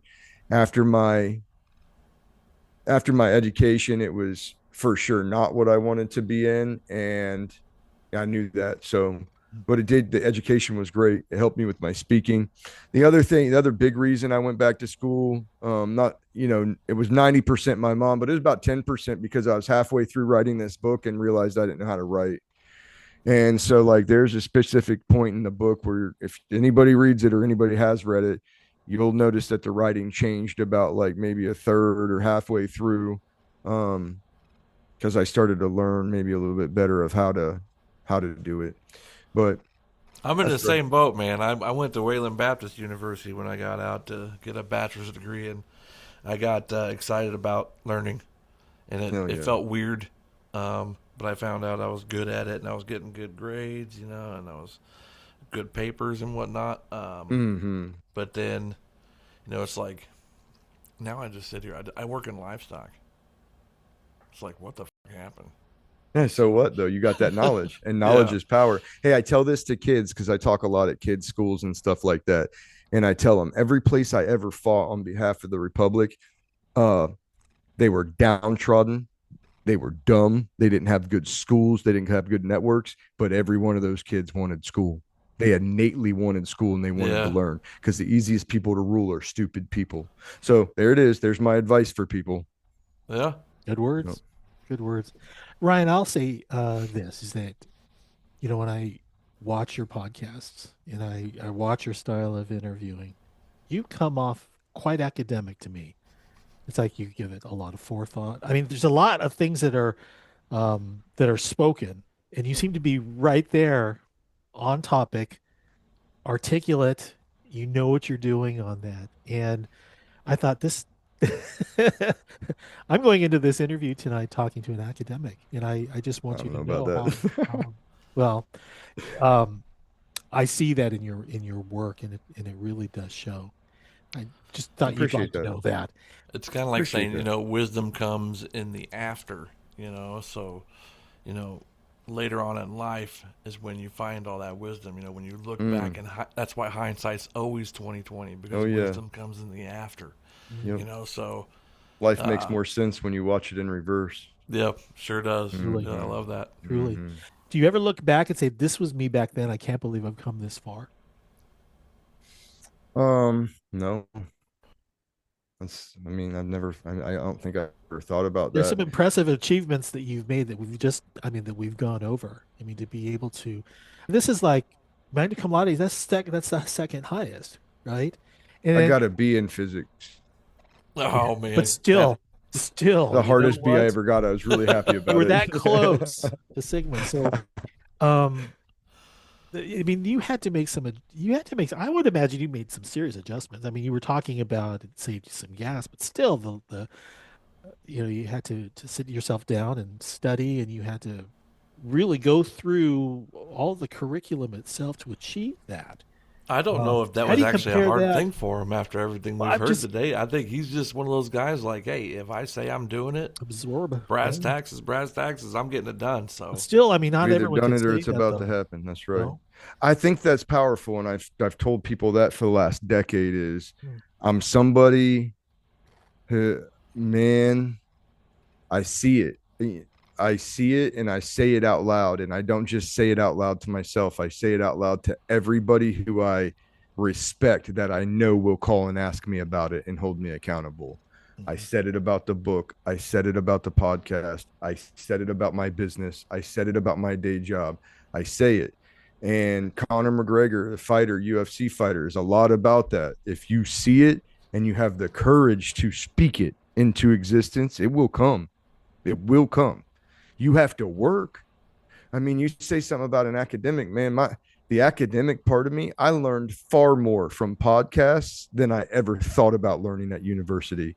I watched people like Jordan Peterson and Brett Weinstein and Eric Weinstein and even Theo Vaughn, because I need a little bit of laughter in there, but you're still talking to people and they're having real dialogue and authentic conversation. I mean, Jordan Peterson, every time I watch him, which is often more than once a week, I'll put something of his on. And I have pages of computer paper and I just write words down that he says that I don't know. And at the end of that, whatever it is, a podcast or if it's an interview or if it's one of his speeches, I get on my phone. I look up every one of those words and I put them on definitions and I put them up. I put them in my phone. And it's like, that's learning for me. And like, it's very, very hard for me to watch anything fake, like fiction. It's very hard because my mind just goes, this isn't real. This isn't real. Go watch something real. Go do something real. And it's been that way ever since I came home from Afghanistan. Don't know why. I loved movies prior to that.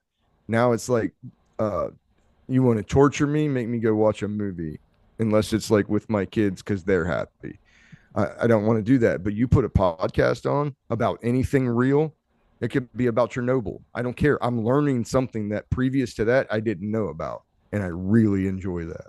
Joe Rogan, oh my goodness, the experts that he's had on his show. I just so like that's what I enjoy. And so that's a pastime of mine. And I just happen to soak in a bunch of the knowledge from those podcasts or those people or, whatever. So, Very relatable though. I mean, personable. It beats sitting down and reading the textbook and having someone talk to you, and it's kind of like I'm not really interested in this, or I'm just not in the right mindset. But once you engage with an individual who's like giving you food for thought, making you yeah. think, and even And the opportunity to respond, I say another thing, Tom, for you is like you've said multiple times how well I get ready or prepare for podcast or seemingly so. And I think that, and I do, I'm not going to say I don't, I prepare big time, but I think that when two people or three, however many you have in a show, I think that when you have that and you have authentic conversation and you don't have a scripted write out with a read ahead and all the questions, and it's just authentic one time we're talking and having real human dialogue with real human emotion, I think people connect to that. And I think they go, man, this is so well done, he must prepare well. And it's like, well, that's side of it, but the other side of it is that you're just watching an authentic conversation where there's a bunch of people in this room right now that, whether you know it or not, are making zero money to sit here and just have a conversation. They're doing it because they enjoy it and they want to do it. and they want Absolutely. people to Wrong, understand certain wrong. things. And Yeah. that's just attractive to people in this day and age. Why, you might ask? Well, because everything's fucking fake. Everything is not real. What can you Yeah. trust? People are Exactly. craving Yeah. authentic conversation because they don't know what's real anymore, and they can't trust the news, and they can't trust the government, and they're disenfranchised from the leaders of the nation, and they're just looking at people to say, who can I believe? That guy sounds like he's being honest. This sounds like two honest people. And I only know that because that's how I go through and watch podcasts. I go through and say, who is real? Who do I believe is, who makes me feel something? Yeah. And so Yeah. that's just what I try to do. Well, Uh, let's talk about your podcast. Okay. Choices, not chances, right? Um, veterans talk about their service and transition back to civilian life is kind of what summarizes it. But there's so much more. You've recently crossed the 100 episode threshold, I think. Yep. I know that you've had a few since the last one that I caught. You've had a number of incredible storytellers, guests Yeah. come on. But what are for you? Maybe you can kind of share one or two of them with us that's really stayed with you. Yeah. James Finney. He was at the time a gunnery sergeant, James Finney. He's now a gunner, James Finney, and he's leading one of the Raider battalions as their battalion gunner, which is amazing. But just a real stoic, a real philosopher, even in the way that he lived his life. I used to call him that. He's like, I don't know about that. I'm just a dude. And it's like, yeah, but you're a dude. You're a real dude though, and you impact the people around you for the better every time. And so when he came on, he talked about um, just his aspirations, just to uh, paint on the canvas of life the drums of war. He speaks about it way better than I do on the podcast, but just something that'll make you re-enlist right now or beat your chest about the service that you did have. And he talks about taps in a way that nobody ever talked about taps. And he talked about um, the mindset that one should have when having memorials, hearing taps, and his mindset is smile because you knew the biggest giants that were out there walking the face of the earth, and smile. And if the tears run, then the tears run, but you should smile that you knew such people. And so that impacted me a lot because I believe that. I believe in that. Um, Gordon Emanuel came on, my platoon commander for that push. He does great things. He always has, gems in his pocket that are seem to be never ending, and we're the same age. So I've I always I respected watched that. that one. Is Yeah. now, why do I think of wrestling match for some reason? Yeah, so that's big in the Marine Corps, grappling. And anytime as a leader, if you want to Remember your size story. somebody up, you fight them. And so we fight a lot. And in 3-6, there was no shortage of that. We'd march platoons into each other and go 60 dudes just absolutely sending it. Um, but when we were in Afghanistan, he wanted to fight the squad leaders. And man, I grew up fighting. So let's do it. And yeah. me and him tried to kill each other.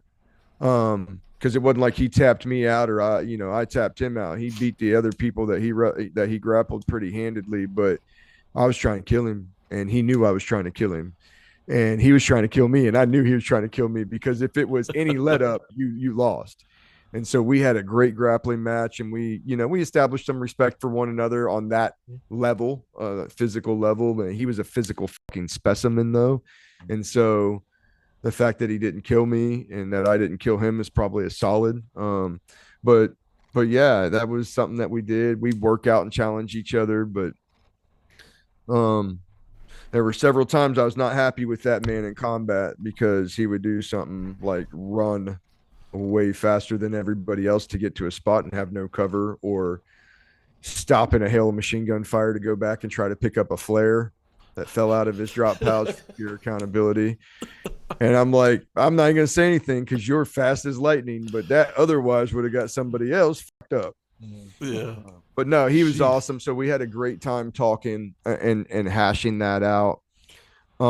It's so many of them because when you ask me that question, I feel like it took me forever to get to 100 episodes, but I would rather have quality over quantity. So at first I said I'm going to release something every other week, but if you don't find the right thing and you just put out something that shouldn't be out there, well, then you water down and dilute your channel and your program. Yeah. Or at least that's the way I feel. So I would rather take my time, do it right, put out a good production of somebody who I know I stand behind. As soon as I hit publish, I'm like, yep, that's fire. That's the way I like to do it. And if that means I only get 106 episodes in 5 years, then that's what it is. Oh, So. totally agree. Totally agree. It is the quality. The one that stands out to me is your interview with JC Knight. Oh, it's a great one. It's a Which, great interview. And I think what I was left with after watching that episode. Now, maybe you could describe who he is better than I can. I can. He's like the gunner, right? The gunner. Yeah.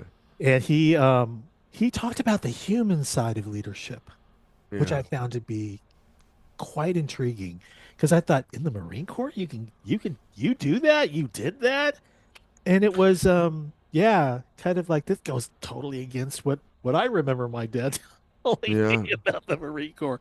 Well, again, I think we just figured that out. It's a different generation, a different war. And JC was one of the good ones, man. He had good combat experience. He was good. I looked up to people like him when I was coming up, and he was a gunner when I was coming up, and just a specimen, man. And he cared about his Marines, and I think that's a lot of the reason that I enjoyed his leadership style, and still to this day I enjoy. He's a good person, but one of the things that he'll say on the program is it costs nothing to be nice. This guy is the same guy that there's security footage from a gas station where some tweaker came up like with a stun gun and was trying to scare people, and he absolutely just domes him, knocks him out, grabs him by his shirt, drags him and slams him into the building, calls the cops. Like, he will be nice till it's time not to be nice anymore. And then if you piss that guy off, well, he's big, he can fight, he's got a lot of pent up anger from years of war and combat. So but no, he's a great guy, and I do get to interact with him. He's got his own podcast now, by the way, the JC and Bo Show. For all of you out there that enjoy what I do, they take more of a lighter approach and talk about some of the funnier things and such. So great show there. The Absolutely. JC and just show, heads up. So he was actually a student of mine. We did, guitar. We did guitar. He's a bass player, and that's right. I said, hey man, you need to come on my podcast and talk about music. And it's kind of like, I don't want to spill the beans here, but the guy is totally into music, and I would never know that, because it's like, I look at your podcast and I take a look at his, some of his posts, and there's rarely, other than photographs of him standing on stage playing bass and just rocking out. It's total rocker, man. I think it's cool when you hear stuff like that. You see, like, these guys you talk about, like these nail drivers. Oh yeah. When someone sees him, they're like, "Oh, look at that guy." He's like, "Yeah, he plays a sick ukulele." Like, yeah, dude. Yeah, man. Well, we're gonna get him on. He said he's gonna come on our podcast, so I'll let everyone know when that. Yeah. That he's happens. A great time. He's a good storyteller. 2 more questions about your podcast. Are there particular guests that you're looking to speak to? Because it looks like it's not just. I don't believe it's just veterans and active duty, but you've kind of broadened your the scope of your guest list, I think. That's true. Is that true? That's true. Yeah, man, I started out with what I knew. And there were a lot of stories I wanted to tell about certain Marines and certain giants of my community that nobody was covering, likewise, because they're not SOF, or they're not special forces, and they're not this, and that's what everybody talks about. And it's like, I know animals that you've never heard of, that would never ask you to hear of them, and you should hear about them. And so after that, though, it was like, man, I just like to do stuff that I'm interested in. I nerd out on weird things, but if there's something that I like, there's probably something that 1,000 other people like too. Do tell. Right. So no, I'm not in a pocket anymore. I'm wide open. If there's things that I see and I want to hear about, I'm gonna do it. If there's political things that I see, I want to talk about it, I'm gonna do it. I'm about to start a weekly show, just a current event show where I'm going to cover 1 hour show of three main topic or political, geopolitical topics of the week. And I'm going to nerd out on them on my own and then present what I have to present. And you know what? Maybe six people watch it. I don't care. I enjoy doing it.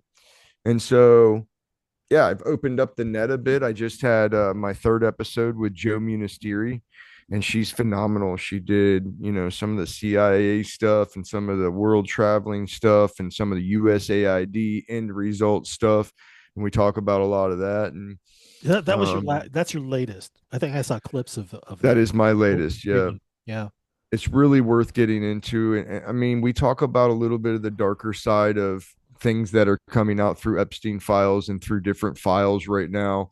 And well, she's been on the ground in a lot of these places where some stuff thing where she's seen a lot of things that she's not allowed to talk about. And now that they're kind of out in the public, she mentions, nothing in detail, and we don't get gory or any of that, and we don't go down conspiracies or rabbit holes. This is stuff that she knows because she's seen.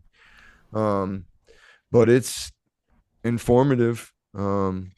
I'd say if you're a father of children, especially girls, you need to get hip to the game with some of this stuff. And technology is a place of breeding grounds for bad things and nefarious things. So and we talk a little bit about that. But yeah, she's somebody that's not typical, my typical run of the mill deal. I just had Katie Molly on. She was phenomenal representing her organization. That was a couple ago.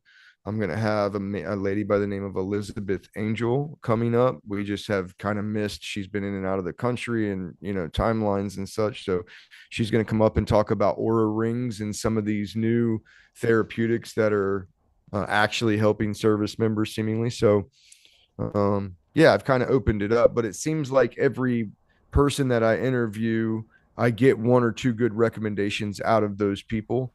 I just know that I want to share positive things that are helpful to people. That's where I'm at these days. I want to help my community and the warfighter. And now look, Iran's going on. So the shit, there's going to be guys coming home from this shit that are going to need that are going to need caught. They're going to need guided. They're going to need mentored. And it would be a shame if 22 years worth of veterans that experienced that didn't lend a hand out, didn't start something to help these people when they start coming home. These parents now of 8 service members, maybe more, that are being notified on their worst day possible that their son or daughter has passed away. Um, there's people that are going to need people like us. We're specifically we're specifically the people that they need. And so I would just encourage all of my brethren out there in any branch, like there's going to be another group of us coming home, and we need to do just as good as, if not better than what people did for us before that. Looking forward to those conversations. You have a way with words in those shows of yours, my friend. You've got some new books coming out, or you're working on at least one that I know of, as well as getting ready to publish one. Is Yes, that sir. close? Am I close? You're Why don't you tell us close. about Yep. it? So I mentioned a little bit about getting or aiding and getting my interpreter Camden, one of my interpreters, Cameron, out of Kabul as it started to fall. It took like a year to get him completely out of there and squared away because it was just a mess after the Abbey Gate exploded. But he is out. He is in the Netherlands, been relocated. Um, that Fox News appearance that I told you about ended up steamrolling me into people from different organizations that I don't even know about. That helped get me in contact with other certain people. I had contact with Cam. And so that whole thing was kind of an emotional roller coaster to get him out. That lasted, a long time, several months. And so that book's called 368 Days. I go into the Panjshir Valley of Afghanistan and describe it from Cameron's words and his thoughts to me, and why it's important for the Mujahideen and to protect Afghanistan, and why nobody's gutted it since Alexander the Great in the 1400s. And I talk about the significance of that Panjshir Valley. And I talk about the significance of the CIA and Muhammad Shah and the leader of the resistance working with the CIA. I talk about him being assassinated just before 9/11, like 2 days at the command of Osama bin Laden. And so Cameron's father was named after him. They come from the same district as him. He's got Mujahideen fighters in his family, so they hate the Taliban, which is why he came to be an interpreter with us. So I lead up, then we get him, then we train with him, then we deploy with him. And then, I have word for word the text strands from me and him while he's in Kabul talking to me about hiding in attics and watching them take anybody with Tajik blood from Panjshir and murdering them, throwing them in trucks and driving them out of the city. You know, and so 368 days, that's the one I'm working on. The one I'm about to publish is called Practicing Leadership. And again, we talked a little bit about it, but practicing leadership is, like the main line or the pickup line that I like that I wrote in the book was, doctors say they practice medicine, lawyers practice law, leaders practice leadership. If you are a leader, you should be ever practicing and a student of that game forever. If you want to fancy yourself a leader in current times and a good leader, because everything's evolving and changing. Shit, personalities are evolving and changing. The way that I can talk to Marine boots now is different than the way you could have talked to me as a boot. If you talk to them as a boot the way you talk to me as a boot, they shut down and you get nothing out of them. So things change and you have to change with them.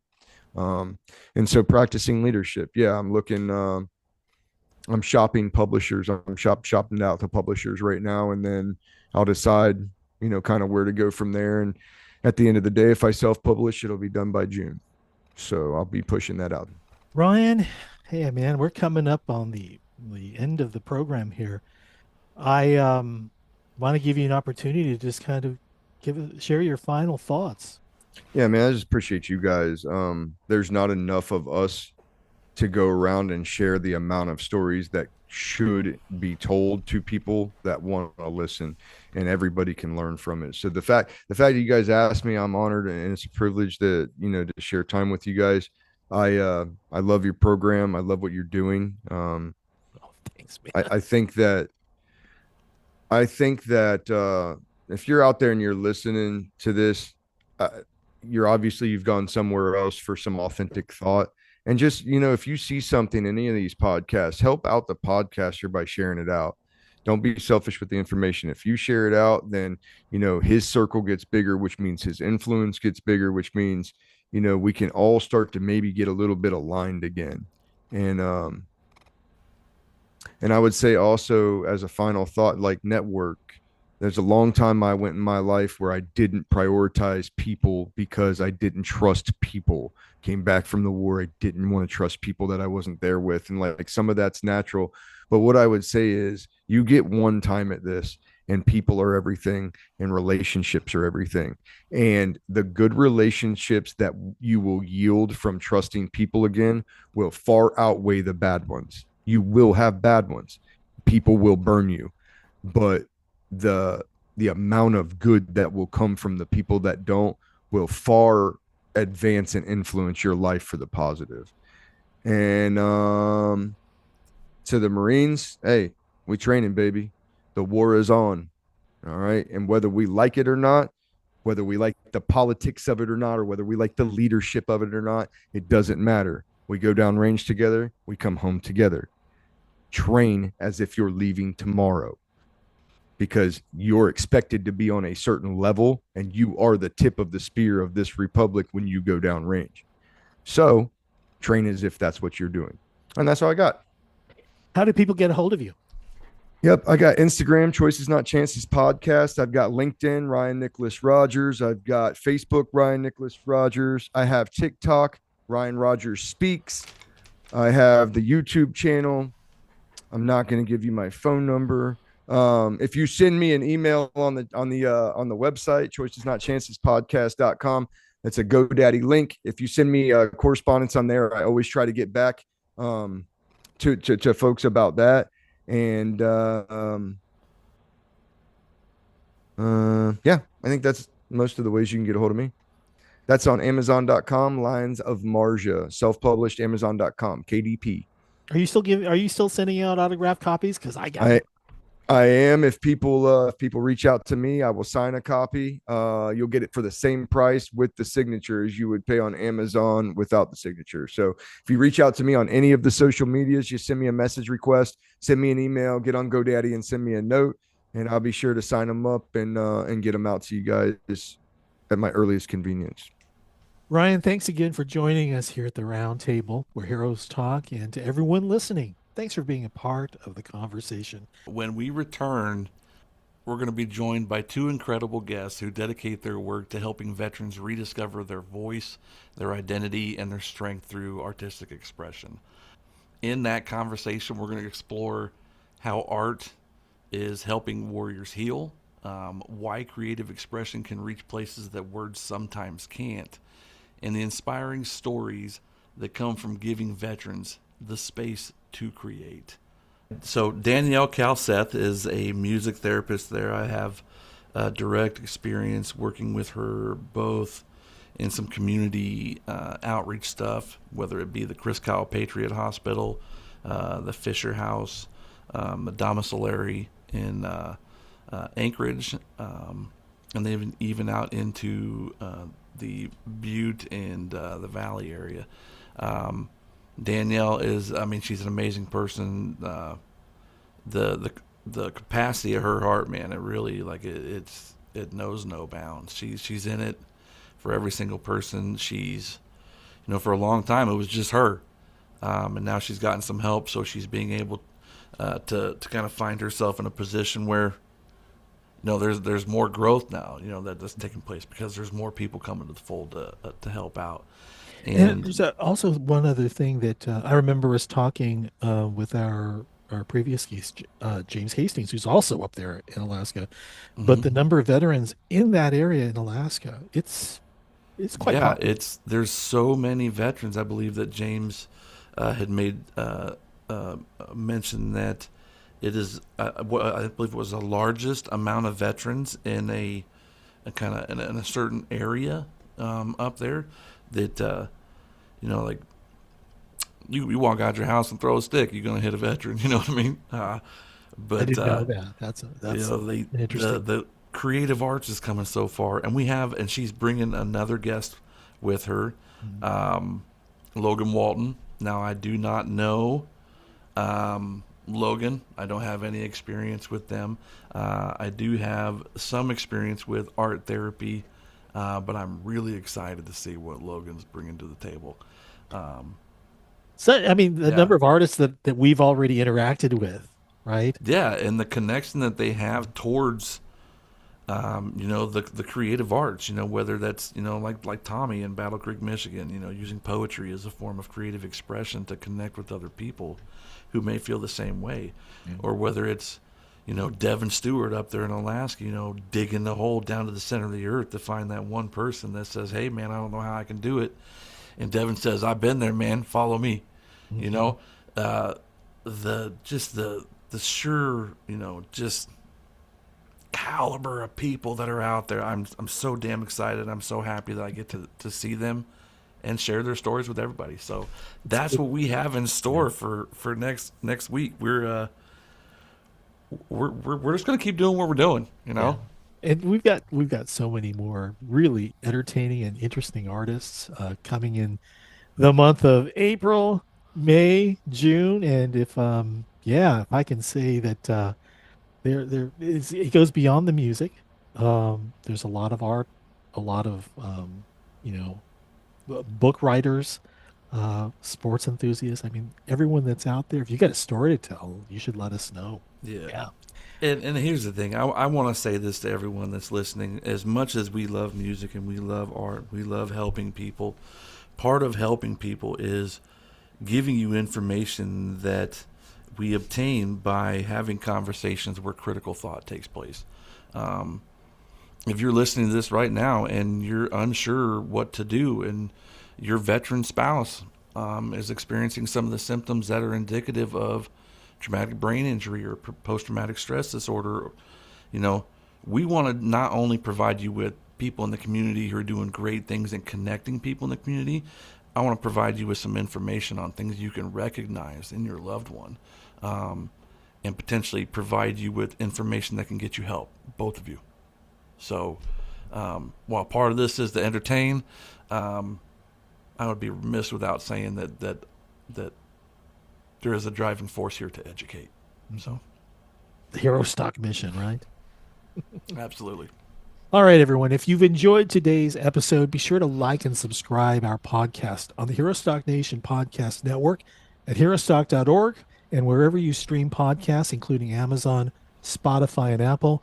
You can also hear the Roundtable Where Heroes Talk on the Reads Across America radio network Monday nights at 7 p.m. Central. It's also streaming on iHeart, Odyssey, and the TuneIn apps. Until next time, Hero Stock Nation, I'm Tom Lamog with Matthew Jones and Ryan Rogers.